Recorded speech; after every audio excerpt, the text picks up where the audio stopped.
Bu o'zimizning Farg'onada ishlab chiqarilayotgan milliy brend Saxiy kolbasa mahsulotlari. Videoni oxirigacha ko'ringlar, batafsil ma'lumot beramiz. Bu kolbasalarga faqatgina novvos go'shti qo'shilarkan, xonajin go'shti umuman qo'shilmas ekan. U novvoslar ham chet elniki emas, o'zimizning местный baquvvat novvoslarning go'shtidan bo'lar ekan. Kolbasalarning varyoni hamda kopchonilari bor ekan. Varyonida yog'li hamda yog'sizi.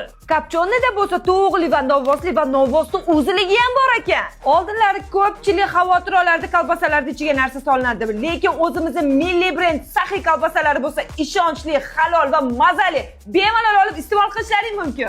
Hattoki bularga qo'shiladigan ziravorlarni ham o'zimizning bozordan olishar ekan. Saxiy brendining kolbasalardan tashqari shunaqangi shirmoy nonlari hamda patirlari ham bor ekan. To'y va marosimlar uchun zakaz bersalar ham shunaqangi chiroyli qilib, shirin qilib tayyorlab berishar ekan.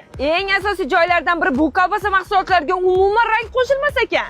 Siz ham ushbu Saxiy milliy brend kolbasa mahsulotlarini Farg'onadagi xohlagan bozor yoki do'konlaringda topsalaring bo'ladi. Murojaat uchun quyidagi raqamlarga bog'langlar yoki Instagram sahifalariga obuna bo'linglar. Bu videoni kolbasani yaxshi ko'radigan do'stingizga jo'natib qo'ying. Katta.